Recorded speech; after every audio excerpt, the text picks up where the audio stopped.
Welcome to Beyond the Office, Building and Leading Remote Teams. I'm your host, Bill Keller. And on today's episode, we have Chad Harvey with us. He is a speaker, a strategist, and executive coach with Vistage. It's great to have you on the show today. Chad, how are you today? I'm great, Bill. It's wonderful to be here. Thanks for having me on. Well, can you tell us a little bit about yourself so your audience knows a little bit about what you do? Vistage is a great organization. I was in for quite a long time. It helps a lot of executives to really take their business to the next level, but some of our people might not know exactly what you do and how you do that. Sure. Yeah. Depending on the market that you're in, Vistage is either widely known or the best kept secret. They tend to focus a lot of their advertising on major metropolitan areas. So in the heartland, sometimes it gets overlooked a little bit. But in brief, what Vistage is it's the largest peer advisory group in the entire world. It's got about 45,000 members. And I can't remember, I think it's in 30 or 40 countries at this point.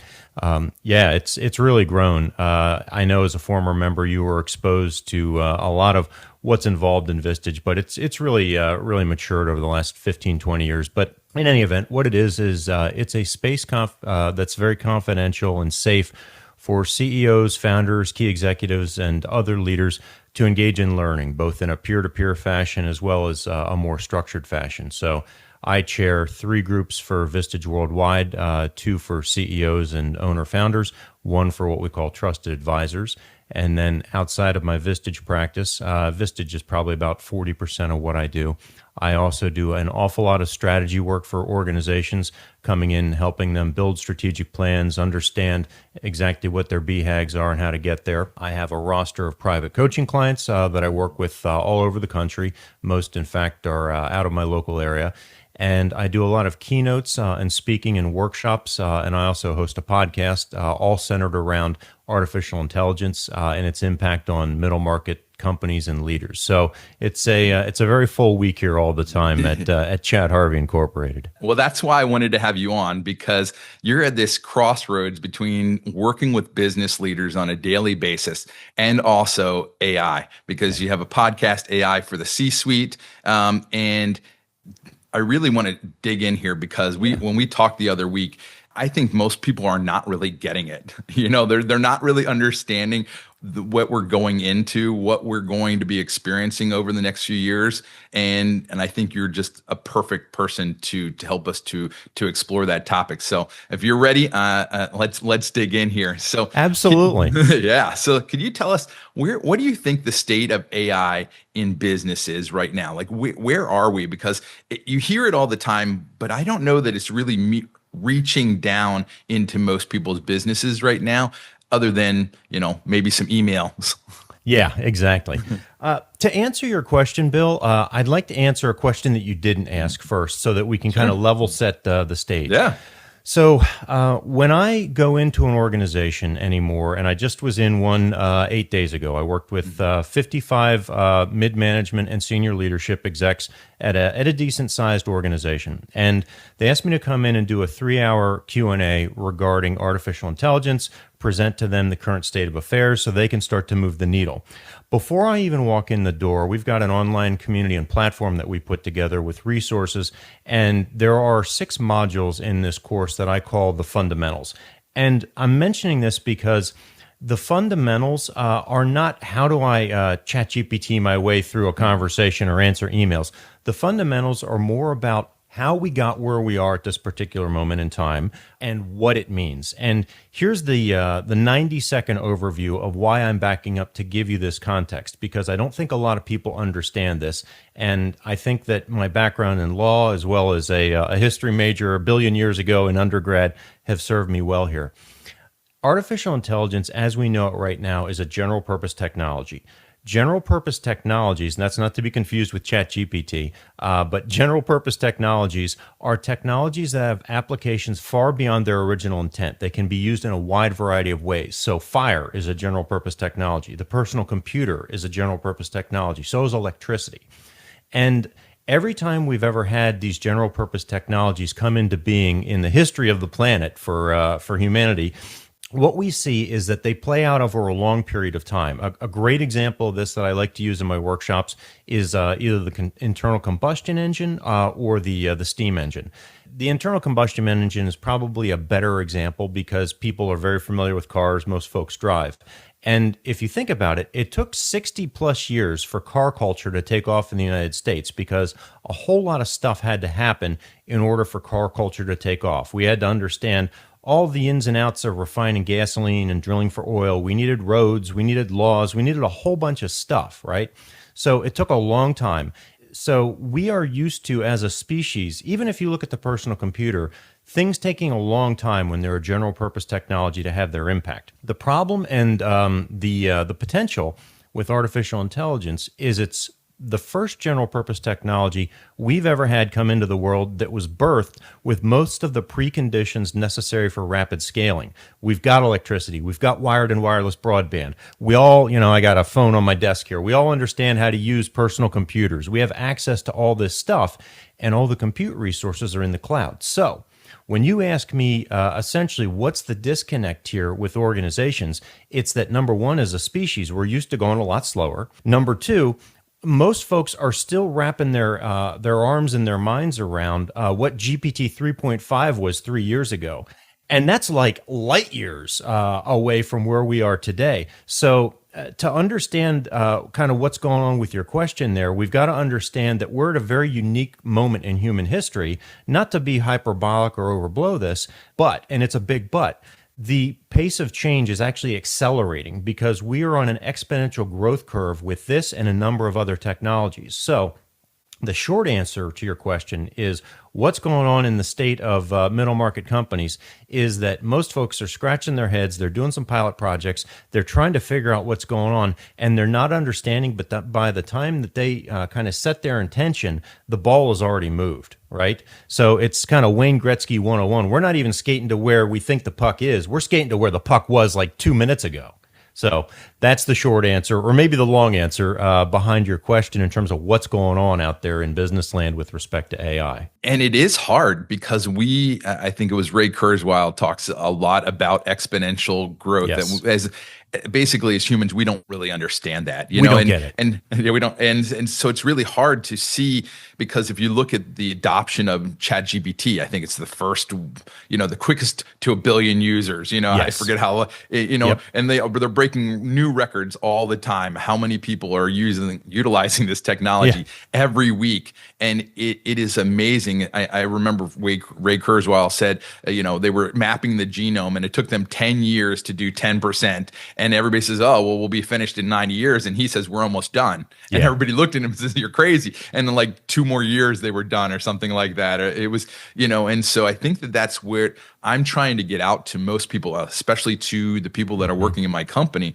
but also to other people. Like, we really need to be moving on this because, like you said, we're ready to go. We have the roads, we have everything, and we're just going to punch the gas, and that's what everybody's doing. And I'm afraid that there was another book by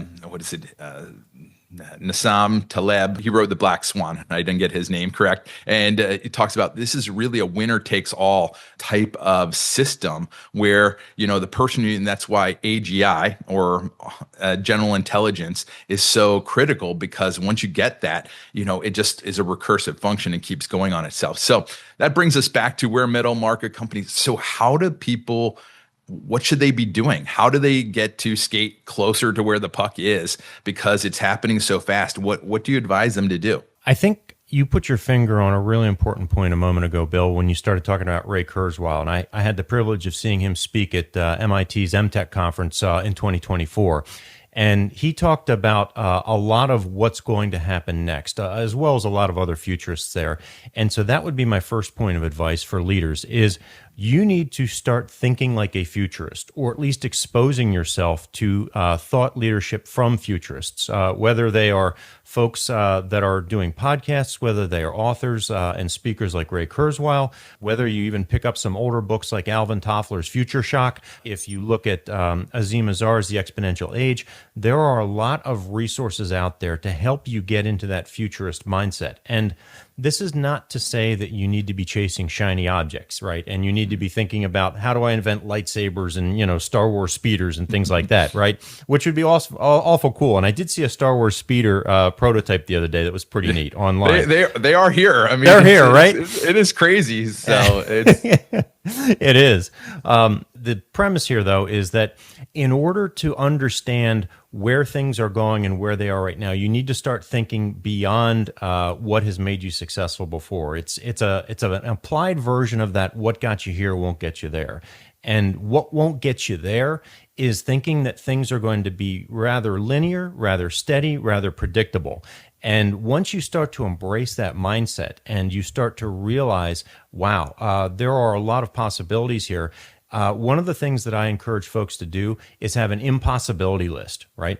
What are things that you want to do that are not necessarily possible with the technology right now, but might be possible tomorrow, next quarter, even 6 or 8 months from now, given the pace of change. So it's freeing your mind to think a little bit bigger from a futurist perspective. So number one, start reading some futurists. Number two, start thinking bigger and expanding your horizons. And then number three, and we're going to get some tactical advice here too, but number three is also really focused on yourself and your people. You've got to start to play with this technology. You've got to start to use it. And I highly recommend using more than one frontier model. Microsoft Copilot is fine. A lot of the stuff that's out there that you can get that are very niche focused or application specific focused AI type tools and services, they're fine. But to really understand the potential, you've got to start working with a frontier model. So get yourself a $20 a month subscription to Claude or to ChatGPT, Google Gemini if you want,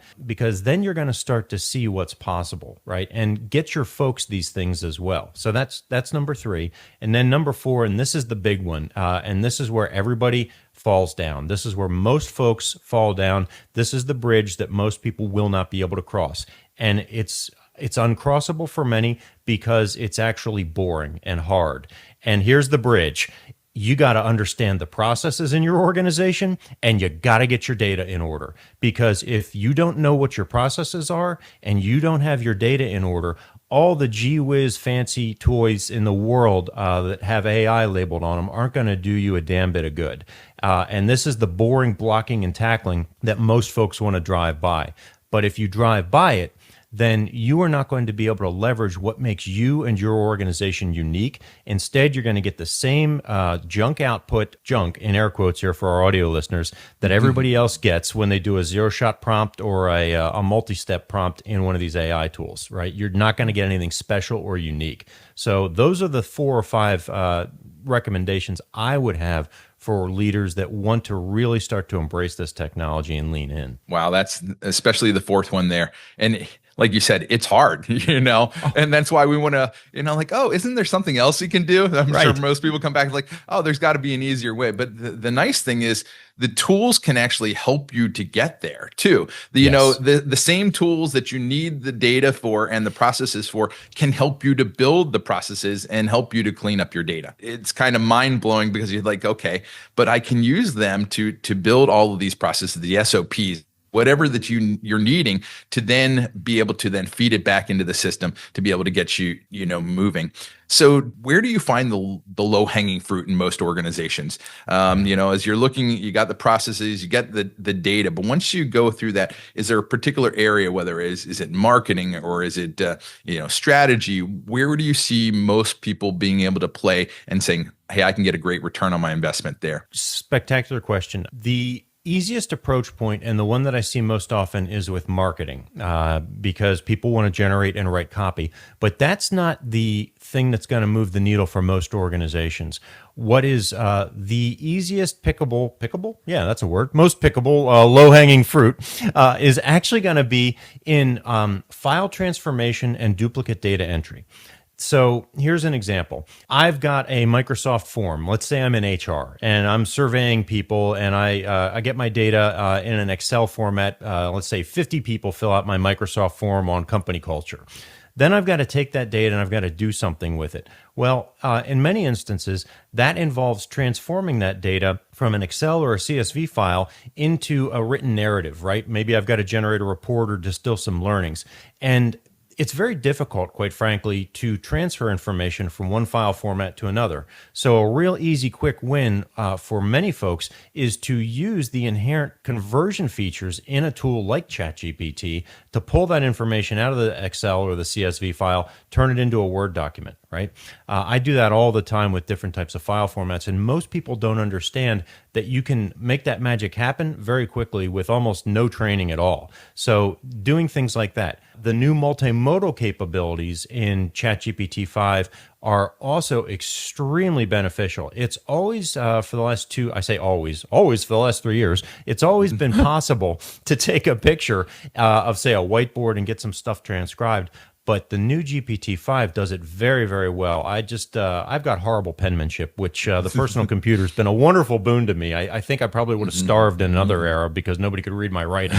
But be that as it may, I had a whiteboard that I did some work with a client on the other week, and I took a picture of it with the new ChatGPT-5 tool. And within, 15 seconds, it had a complete agenda. It knew the context. It understood what we were doing, and it transcribed it and dumped it all into a Word document, just like that. Saved me, probably 25 to 30 minutes of typing and manual entry. Then I just had to do some editing and a massage. So things like that are really easy, low-hanging fruit that companies can pick, because we spend a lot of time in meetings and doing whiteboarding sessions and strategizing. We spend a lot of time doing duplicate data entry in organizations and transferring information from one system to another. These are tools that can absolutely help. Absolutely. That's great. I tell most of my people, like, if you're going through your organization, one of the ways that I try to find places where AI can help, if you say, there's got to be an easier way. If you're working in something, say, this seems stupid. Why would you? That's like a first place to start. And it might not be the place that you want to actually start, but that's a great way to discover where there is opportunities. Then generally go through a framework of utilizing a theory of constraints and understanding where the bottleneck actually is. I think we talked a little bit about that to understand, like, well, there's no reason to work on making an operation that's not, I wouldn't say not critical. It can be critical, but it's not a bottleneck operation. Shouldn't really work on those, because you should need to, if you really want to increase throughput and really want to see, work on bottleneck operations, whether that as a CEO, if you're the bottleneck, then, things like you're talking about are an incredible boon to increase the productivity of not just you, but of the entire organization. Absolutely. And as you're doing that, one of the mindset shifts that I find is very difficult for folks, and the programmers and the coders are going to be the first that have to really grapple with this. They're grappling with it now, is this shift of becoming kind of a hybrid creator editor. And it's that editor role that a lot of folks really struggle with, because they're used to being subject matter experts, or they're used to being this, that, or the other thing. Well, the cost of a lot of this expertise, not all of it, but an awful lot of it, is dropping to darn near zero very, very fast. And so your role is no longer to know a bunch of stuff. Your role is going to involve being more of an editor and analyzing and discerning what's real, what's not real, just like you would if you were supervising, say, at a law firm. You had, a group of second-year interns, right? Some of them are going to produce very good stuff. Some are going to produce mediocre. Some of it's going to be garbage. Your role is to determine what is good, what is not good, and to shape that, as opposed to creating it all from whole cloth. And that's an area where I think a lot of people are going to struggle to make that transition, because most people that aren't engaged in either coding from an architecture standpoint or in content creation with words from an editor standpoint, they just don't have that skill set. So that's going to be something that I think is really important for people to begin developing. Yeah, I don't think people, like you said, they sometimes feel like, oh, I have to, for it to be my work, I have to create it.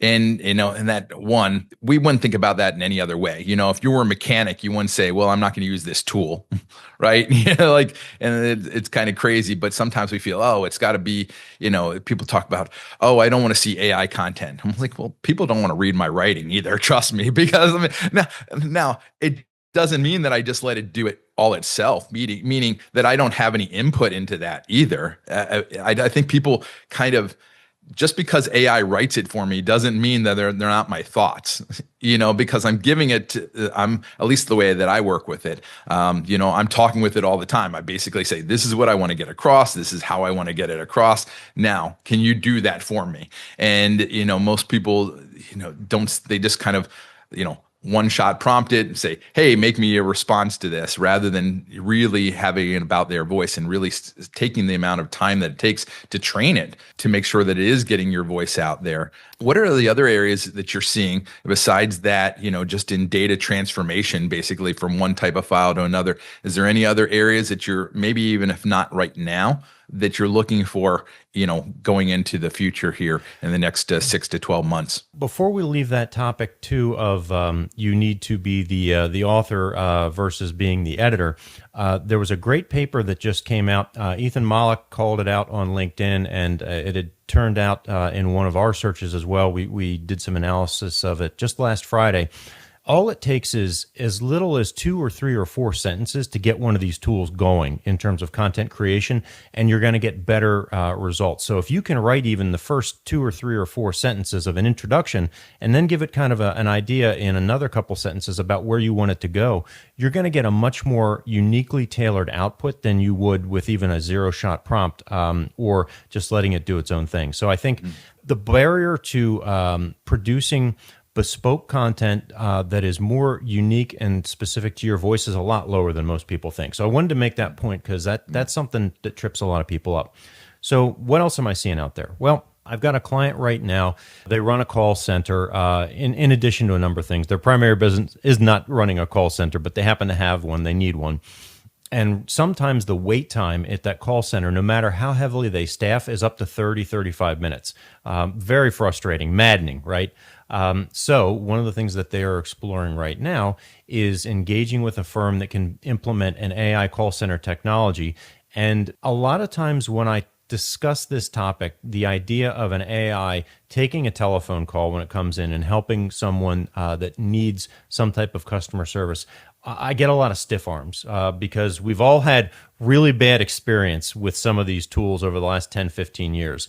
And what I would suggest is that if you haven't had a conversation, and I mean an audio conversation, a verbal conversation with the voice interface on, say, ChatGPT or one of those tools, you need to do that because that will show you the possibility and the power of an AI-powered call center. And this doesn't mean that call center agents are going to go away. It just means, again, that much like we were talking about being an editor, their role is going to shift into being more of an orchestrator and possibly even a last line of defense when a really thorny problem comes in on that call line that the AI can't handle. And that's when the call gets escalated to the human expert. So AI call centers, I think, are another really positive development in this space. And people are going to, I know some of your listeners are going to push back and they're going to say, that's not a positive development. We're throwing people away. You know what?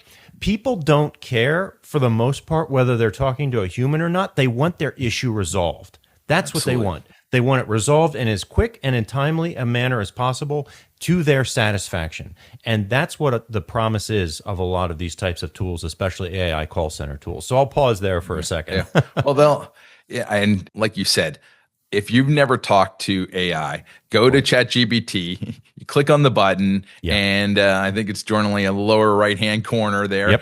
Next to the search bar, and a blue circle will come up and, say good morning and start talking to it. You can have a very intelligent conversation with it. And it blows me away every time I talk to it, and I talk to it a lot because I'm sitting here and I'm going, this is amazing. I mean, just the quality of the conversation. And it's very natural because they built into it the ums and the ahs, and you're like, am I talking to a like a person on another side of the telephone? But they're incredibly smart. Imagine that. I go back to this.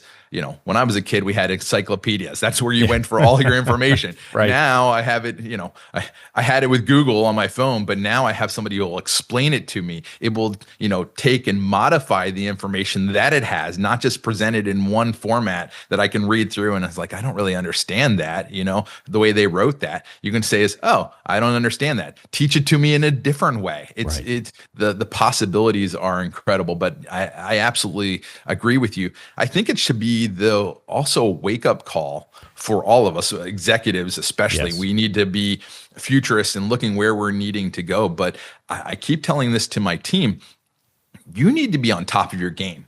I'm not telling you can outrun AI, Right. but you want to be able to outrun the other people beside you, right? Yeah. You want to be at the top of your game. And there's no reason that, I've always been preaching this, that why would you want to be mediocre, right? Let's push towards excellence. And I think that this is even more reason to push towards excellence, because if you are going to have these agents that are already very good, you're going to be able to handle the escalated call. They're that good that it's going to be hard for you to be that good that you're going to handle the escalated call. And most likely it's going to be a combination of you and AI handling that escalated call, because there's probably going to be some sort of RAG system behind that where you're going to basically go and get the data that they're needing to be able to access quickly. But they're going to need to, I think what I've been hearing is we need to be the ultimate person.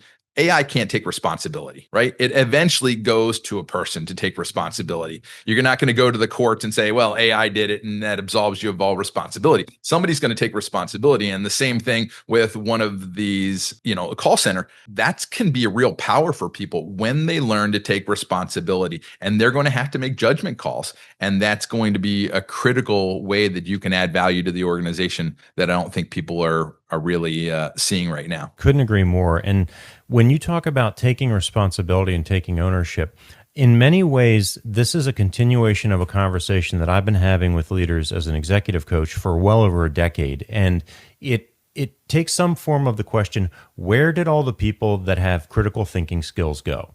And the answer to that question is it's been beaten out of us by our society and our educational system. We are not equipped to generate leaders and folks that think critically. What we are equipped to do is generate very compliant workers, right? Initially in a factoring setting and then in an office setting. And we have expected people to come in, do their job without complaint, and that's that.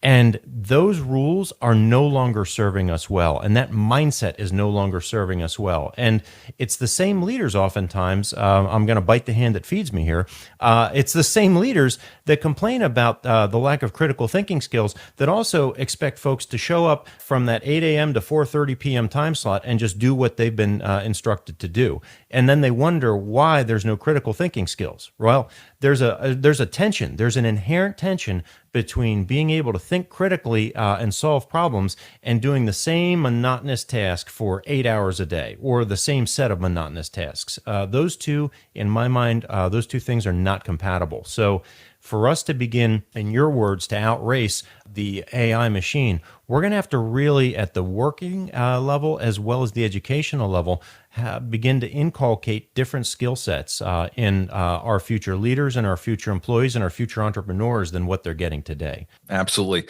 I think about education. I've homeschooled my son. I have a 3-year-old, and I'm looking at the future of education. Where do we go from here? Because I don't believe that the education system as it currently stands is going to prepare our kids for the future. And as a parent, I'm not going to abdicate my role. I might delegate in some way, sending him to her to a specific school or something of that nature. But I think we really need to be spending time critically thinking about what is it going to take to get us there, because I don't know that the government can move fast enough and change fast enough for it to make a significant difference. Because I have a 17-year-old, she's going into her senior year in high school. And I said, are your teachers talking about AI much? And she says, no, not really. And I'm like, I just want to pull my hair out, and I don't have much to pull out anymore. And I'm like, what are they doing? Do they not understand this? And in the beginning, everybody was fearful. Oh, don't use it. And then you can use it, but they're still not really talking about it and not really preparing them for what's coming, because they're still on this road to, just go get a college education. And like you said, I think a good paradigm or way to think about this is, imagine the cost of knowledge moving towards zero. If you are a lawyer, imagine, you paid $300, $400, $500 per hour for that knowledge when you met with your attorney, moving towards zero. Mm-hmm. Every industry and every profession where that is moving towards zero. And, that's not to say that there's not judgment and there's Right. other ways to bring value to that, but that knowledge. Now, wisdom is a different thing. And I think we're going to move into an age where wisdom becomes paramount. When we Yes. have knowledge is ubiquitous. It's like water. It's everywhere. Wisdom is going to be a little bit different, but we're going to have to really hone that and really understand what that looks like. So do you have any thoughts on that? How can we, when we're talking about education, what should we be doing as an organization? Or maybe, if you want to go a little bit deeper into a school system, how should we be preparing our kids to move forward in this AI age? I think there are two critical pieces here. It doesn't matter whether we're talking about formal education in an educational K through 12 or post-secondary ed system, or if we're talking about in the workplace. But there's two critical pieces. The first is that we need to understand that once you learn something, that's not the end point, that's the starting point. Right? It doesn't matter if I'm going to school to become an accountant or if I'm going to a trade school to learn an HVAC or a plumbing or an electrical skill. That is the starting point. And from there on, that leads to the second point, which is the idea of being a lifelong learner. The idea that you are going to amass a set of skills either through experience or through education, and then I got this. I'm good for the next 40 years until I can, get my pension. Well, does anybody have pensions anymore? My retirement, right? Cash in my IRA. That is never going to happen again. That was a unique period in time in this and other Western countries, and we have moved beyond that. So I think those two things are really important. So if you are an employer, one of the things that you can start to do is to inculcate and help drive that sense of lifelong learning in your employees. Make that part of your hiring criteria. Be looking for lifelong learners. Be looking for folks that want to solve problems and embrace challenges and continue to up their game, because the pace of change, as we've been talking about ad nauseum here, is accelerating. And if you are standing still, or if you're sitting there looking at what you did even 2 weeks ago, that is no longer going to serve you well. So those are the two things that I would suggest we really need to start grappling with as employers and as a society. Amen to that. So there's a quote that I love by Eric Hoffer. He says, "The learners will inherit the earth, while the learned are well equipped to inherit a world that no longer exists." Yes. If you're going in and saying, "I got my degree, I'm good, maybe I got an advanced degree," that's not good enough. And I love what, I don't know if you know Jim Rohn, I love a quote that he talks about. He says, "Formal education will make you a living. Self-education can make you a fortune." And that's why I tell people is like, in your own time, while we're focused on business here, this is something that I tell my people all the time. What are you learning? I ask that. That's like, if you get into a meeting with me and we're just kind of like talking about life, I'll be asking them, what are you learning? What are you reading? What are you talking about? What are the ideas that you're kicking around? What kind of scares you, but what excites you? Every day with AI, it does both for me. It scares the bejeebus out of me. And at the same time is I get up excited going, wow, I could do that. I could do that. So it is this double-edged sword, but I'm encouraging people, just like you said, is to keep on learning it. And, more than anything, get moving. Right? Yeah. You might not always be going in the right direction, but you're going to be moving. You can pivot from there and start going. So those are great thoughts here. How should somebody be looking at this? One of the things that I think is going to be a superpower moving forward, especially for businesses and executives, is emotional. I don't know, stability is really the term that I'm looking for. But the ability to handle, while we're as part of the rapid change, being able to bring in new information, learn, unlearn, and move forward. But basically on the emotional side, being able to handle that type of change and to put your ego aside, because there's going to be times when you be like, you're going really far down a road. And like most times with AI, when they get a new release, they basically kill 100 businesses. There's people in Silicon Valley, I'm sure, that are biting their nails every time that they have a new release. And the guys sit around the table explaining what they're going to do. And they're like, crap, what are we going to do now? That they're going to be able to handle that. How would do you have any thoughts on that? How we can build that emotional resilience that we're going to need as things speed up? That is a fantastic question, Bill, and I don't have the complete answer to that. What I do have is a sense that this is a unique window in time that we are experiencing and living, and I don't think most people fully appreciate how unique this window is yet. And I say that, and I set that as the context for my response to your question, because I'm not sure that we as a species can handle the rapid pace of change that we're in right now indefinitely. I think there will come a point where things slow down a bit. Whether that's 3 years, 5 years, or a decade from now, I'm not sure. But I don't think that we can handle sustained, long-term, multi-generational, accelerative development in an exponential way that we are experiencing right now. I think it will break us. I know that's a little bit of a morbid statement, but I think it will. So I'm mentioning this because right now the name of the game is not just survival, but maybe surthrival, if you will. And I love that. Where did you hear that? That's awesome. Did you make that up? I may have, or I may have stolen it from somewhere else. I honestly can't remember. I have a lot of crazy thoughts in the middle of the night. So that's great.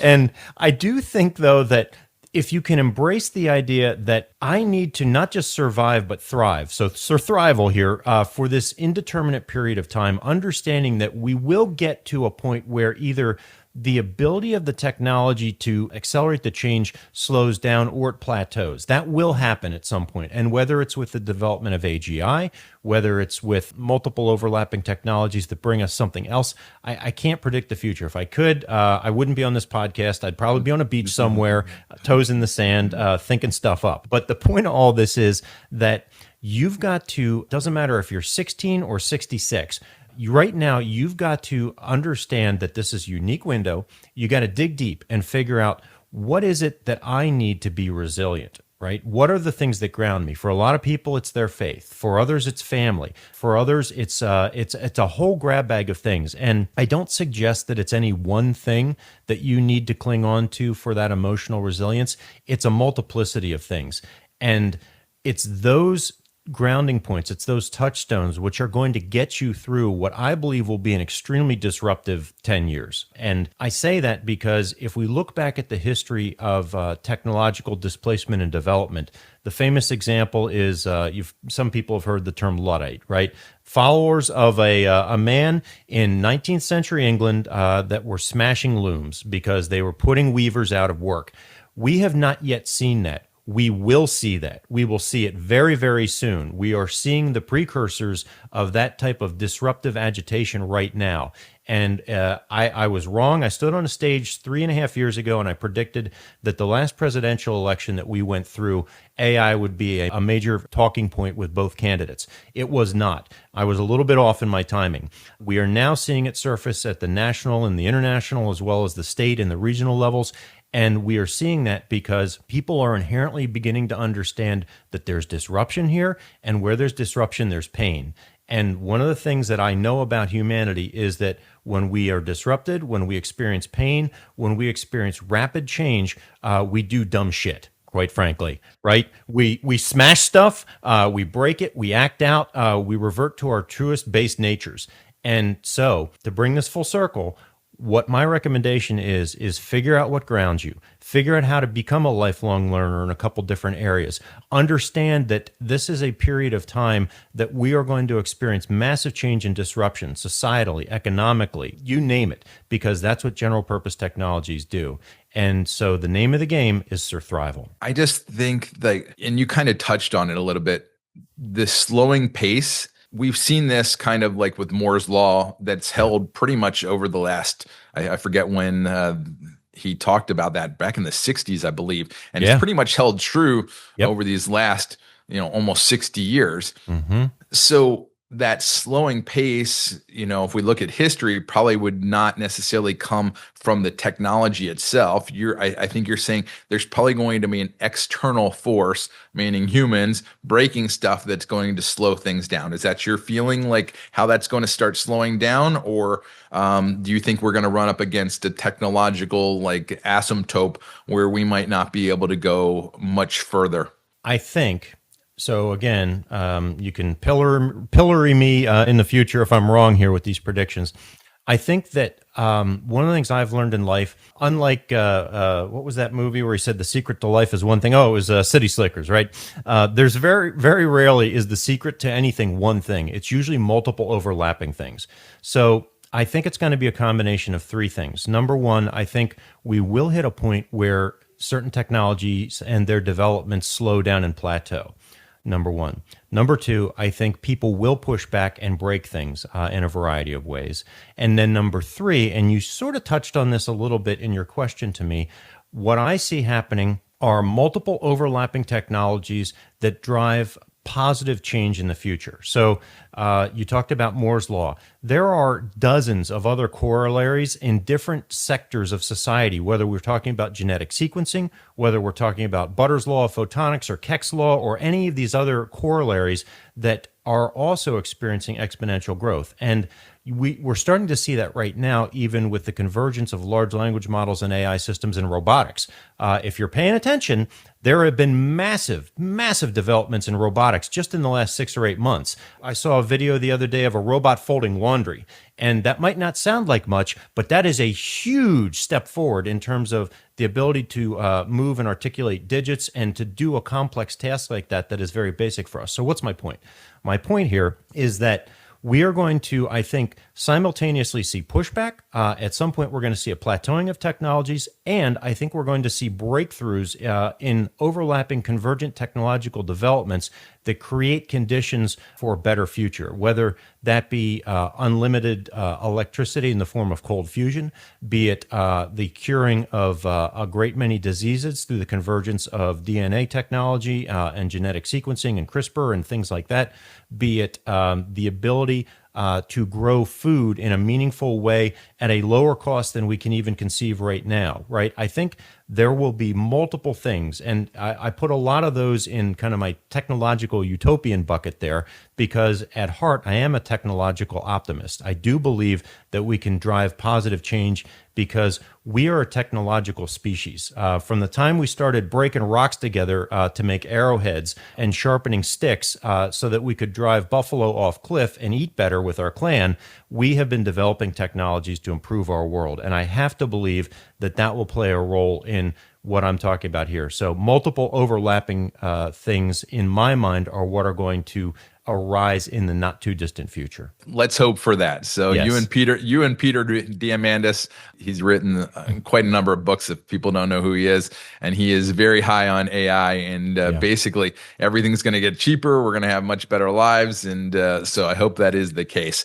I do have a fear though. I hope for the best, but plan for the worst as you know, as entrepreneurs and you're helping to coach people, as we dig deeper into this, is there ways in which you think that they should be?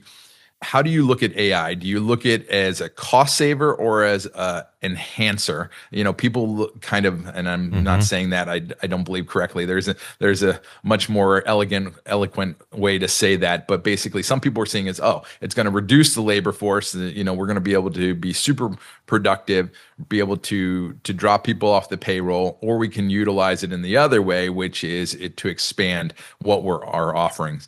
How do you see that? Is there a combination of the both, or how do you see it kind of playing out over the next, let's call it 12 to 24 months? What's going to dominate which viewpoint there? The way that I've started thinking about this, and I keep threatening to write a paper or do a podcast dedicated to this, but I've come up with the idea of AAA. It's easy to remember, right? It's 3 A's, one word each. First A is augmentation. Second word is automation. Third word is acceleration. And I view these as 3 levels through which people can go up and down and organizations can go up and down as they start to use artificial intelligence. The augmentation is where most organizations and individuals are right now. We are augmenting the work that we are doing with AI. We are becoming more efficient at it. We're just becoming power users, right? The second level is automation, when we take the work from a human and we give it to an agent or we give it to an AI system and it can be done automatically in an automated fashion. Almost no one is doing that yet. That is the true promise of 2025 and the agentic AI that everyone keeps talking about. I think we're going to start to see real applications of that come out. It's there right now, but we're still in that homebrew computer club phase where you got to understand how to wire up the monitor and, pull all the levers and make all this stuff happen. The no code or low code options that are out there for putting agentic AI workflows together, they're not quite there yet, but they will be. So that's level 2.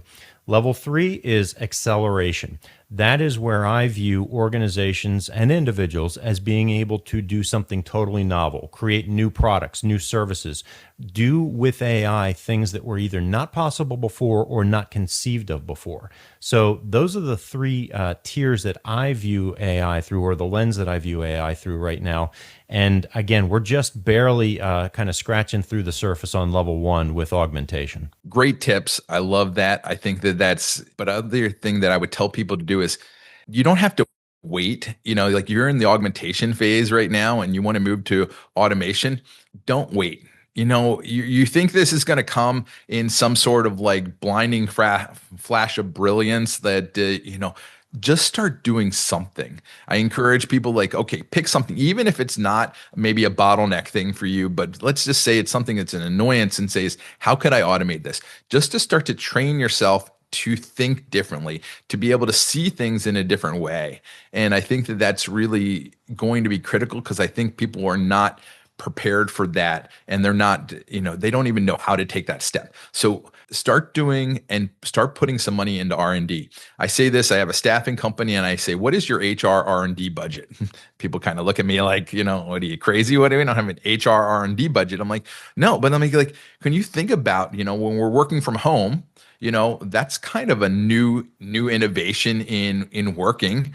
Well, we should study this. Is it going to work? That's really, COVID was like a huge like experiment for many of us when sending us home. We found out we could still be productive. Okay, but where did it start to break? Well, we found out while we could be productive in the moment, we were probably losing something over a period of time because we didn't have the training, we didn't have the development that we really needed to, because people weren't being as intentional, whether it was the organizations or individuals, they weren't being as intentional as they could be. So I think while we were productive in the moment, we lost future productivity because we weren't intentional in the training and the development of the next level of skills that we needed to bring on for our people. So I've seen that, which is one of the reasons we've gone to like a hybrid model for our overseas staff where they come in 2 days a week into the organization to make sure that we have some of that, and then still doing intentional things remotely to make sure that we're training and developing and spending some time with them. But I think that's going to be ultra critical for us to be able to just to test this stuff and to really dig in. Think about that. Who do you have on your team who's excited about this, who can lead the charge for you? Maybe it's not you as as the head of the organization, but if you have somebody who is out there, there's probably somebody in your organization who's excited about this. But if not, find somebody to partner with and do a small automation. I couldn't agree more. And I also would be remiss if I didn't go back and call out the HR department that you just surfaced a minute ago. I spoke to the Pennsylvania Society for Human Resource Management, I don't know, a year and a half ago at their annual conference. I did a keynote there. And one of the things I encouraged them to think about was that HR, if not leading the charge, should have a primary seat at the table when we're talking about AI. One of the things, and my technological and technologist friends always push back on me about this next statement, I constantly say, IT should not be in charge of AI. There's an absolute role there, and you can't get to where you want to go without IT, but they are not the ones that need to be leading this charge, because this is about the way work gets done. And right now, and for the foreseeable future, humans are going to have an incredibly important role in developing how this technology works. And who is in charge of humans other than the direct supervisors in an organization? HR. So the role of HR, I think, is going to need to change significantly. And any HR execs that are out there, you need to be putting on your AI first hat right now and really thinking hard about what this means for your organization. So let's dig in there, because I think that's a very valuable point. When you're saying, hey, you need to put AI first hat on, does that in the way that we do the work, we changing the processes, or in the way that we're helping our people to understand AI and or all of the above? Like how would you, like if you were taking over HR, what are some of the top like 3 things that they should be looking at as putting their AI hat on, because I think most people don't think about that. Obviously, HR for many companies is kind of, get employees in, we want to do the work, but we're also trying to reduce our risk. Yeah. We don't get us sued, right? Yeah. And trying to push forward in a very innovative way is never something that I thought HR, at least in most companies, was very good at. And now we're going to be pushing them even further when they could have been doing innovation before and they haven't been, because many times they're risk adverse, and by doing what they've always done, they reduce the risks for themselves personally. I think we might have to change the incentives inside of the organization to really to change the department as a whole. So I'm not sure whether we start with in HR or we start with the C-suite to be able to change the incentives so that people can make those changes. Any thoughts on that? I know that's a lot of thoughts. No, I got a lot of thoughts, Bill. Probably more thoughts than we've got time to unpack here. So what you're talking about here predates the AI conversation, and it's really important for organizations and leaders to understand this. Most leaders and most organizations and mid-sized companies, until you get to a certain point, they don't view HR as providing strategic value for the company, right? They view HR through the recruiting lens. They view it through the compliance lens, but they almost never, until you get to a certain point in time in size and maturity of an organization, view it through the lens of it needs to have a strategic seat at the leadership table to drive value for the organization. And that's ultimately where we're talking about. Yes, there's always a role for recruiting. Yes, there's always a role for compliance. But, and this is a big but, if that's where you're leaving HR, then you're missing the boat with your organization, whether we're talking about AI or not. So let's shift back into kind of the AI focus here. I think if you are in a mid-sized organization and you're grappling with outgrowing the original recruitment compliance function of HR and you really want to start to expand that, then it's time to start looking at a chief people officer or a CHRO that can drive the continual learning that we've been talking about in this conversation, the education and the training through the organization, and start to create and help backstop the departments and the supervisors in terms of developing the mentality that this is a constantly growing dynamic organization where you're going to be allowed to take some risks, right? We're going to tolerate certain types of failures because that's something also that a lot of organizations don't do well. They don't tolerate risk well. They don't tolerate failures well. They don't inculcate and encourage a culture of experimentation. Those are things that that HR can do when we're talking about figuring out AI, because one of the things we haven't talked about with AI is you can buy all kinds of great AI tools and systems out there right now. Relatively few of them come with established use cases that are going to drive immediate value for your organization. So what's that mean? What that means is that it's got to come from the bottom up, and your people have got to figure out how to use these new tools to do different things, to augment their workflows, to automate their workflows, to accelerate the organization. And that, again, is where HR can come in to help drive that. I hope I'm not talking too highly here, at a high level as opposed to tactically, but that really is where I see HR providing the most value, especially when it comes to the AI conversation. That's great. So, but when we talk about risk, how do you think we're going to need to change our view of risk? I mean, obviously in a lot of businesses, even business owners can be risk adverse, especially if they've experienced some, modicum of success. How are we going to need to change our risk tolerances? Because, I think we want 100% certainty. We love 100% certainty. And I don't think that that's a possibility in today's world. And we don't really understand, I think, the variability. I don't know if the variability of the risk, but risks in comparison to one another. We see this risk and say, oh, that's a big risk. But then we don't really compare it to a bigger risk over here and say, okay, well, if that's the case, maybe I do need to move quicker. Yes, there is a risk that something could go wrong, right? Okay, maybe, my implementation, maybe it has a security bug or flaw. Obviously, you want to make sure that, you're not going to get all your data stolen, but at the same time as you can have a bigger risk of, the whole company failing because you're overrun by somebody else who is utilizing AI in a different way. So how do you view risk as a strategist, moving forward? Do we need to change our model of risk? And, is there a good way to even, learn about that as an organization? Look, at the end of the day, most organizations, if they are successful enough and stick around long enough, will go out of business because they've been around long enough and they've been successful. The quintessential example of this is Kodak, right? They invented the digital camera and now they're gone because they wouldn't acknowledge the risk that was coming from this potential disruption, and they refused to disrupt their own core business. Now, I am not suggesting that everybody out there needs to disrupt their own core business. What I am suggesting is that the Kodak example is a perfect case study in linear thinking. And one of the things that humans do well, for the most part, is linear thinking. And I think that's because that's the way we're wired in many ways. We're not wired to think exponentially. No one is. Yet, to truly understand what risks are out there and what that means for your organization, you've got to start to think a little bit more deeply and think very critically about the fact that tomorrow is probably not going to look like today. And if I got up today thinking that today looked like yesterday, that I'm already at a disadvantage in the way that I'm thinking about things. So when we talk about risk, I think that what you can do is start to understand that the continuity and the linear nature of the world that you've created and constructed and poured your blood, sweat, and tears into is really an illusion.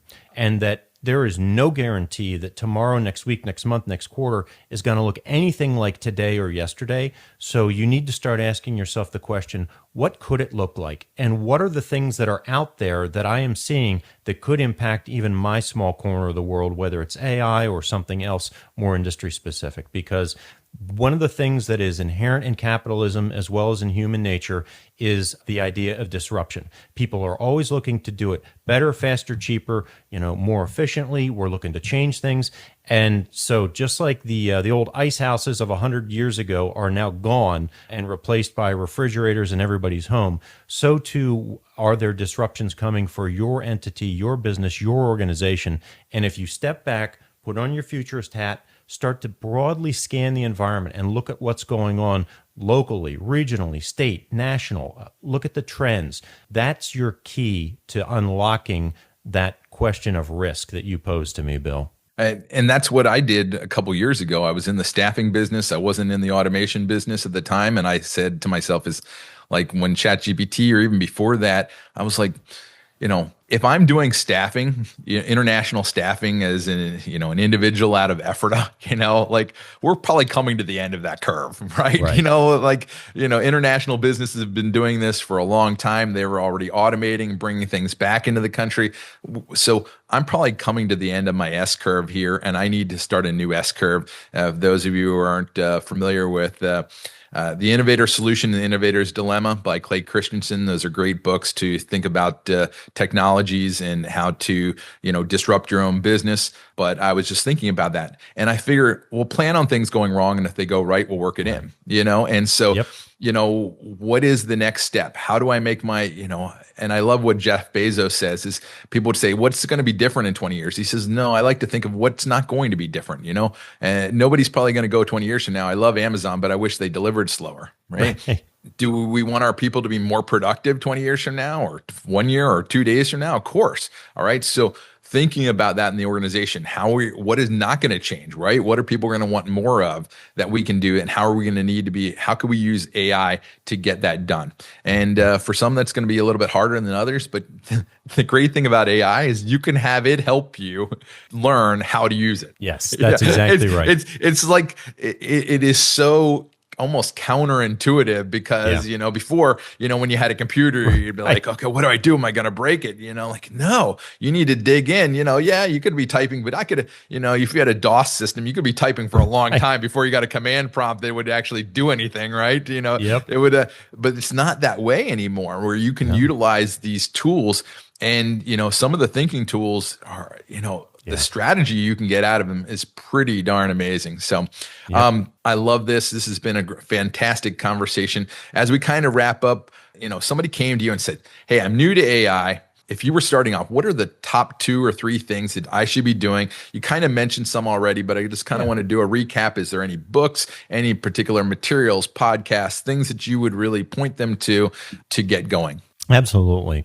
So the thing about AI is it's advancing very quickly. So you need to get your feet under you and get some foundational knowledge. Now, selfishly, I'd love if everybody subscribed to my podcast, AI for the C-Suite. We interview a lot of really cool thought leaders and entrepreneurs that are developing AI-based tech there.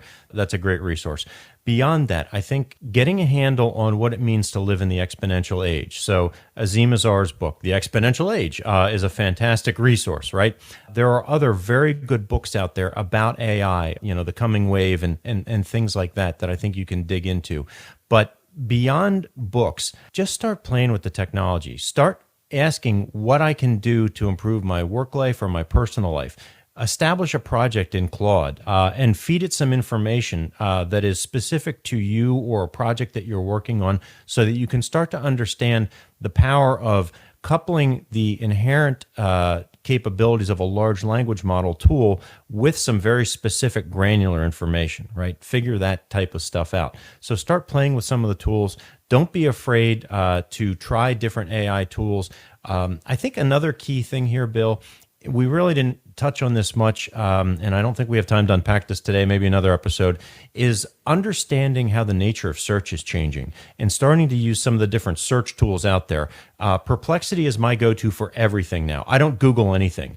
And understanding the power of both Perplexity or ChatGPT or Claude and their deep research functionality and how you can start to really get some amazing results when you do the search and the deep research and you've got a very specific goal in mind. So at the end of the day, get some foundational knowledge about why things are moving fast, start to play with the tools, start to understand that search is changing, and at the end of the day, just continue to ask why. Why is this doing that? Why is this doing that? What if? What if? Ask and just adopt a mindset of curiosity. I think more than anything else. Yeah, that's what's going to really get you results better than any specific tips, tricks, or tools I can give you about how to turn this feature on or use ChatGPT. It's a mindset of curiosity. Love that. So where can people find out more about you and your work and how they might be able to engage with you? Absolutely. I encourage them to visit either of our websites, either chadharvey.com. We publish a daily email newsletter, and on Fridays we focus on AI. You can subscribe there.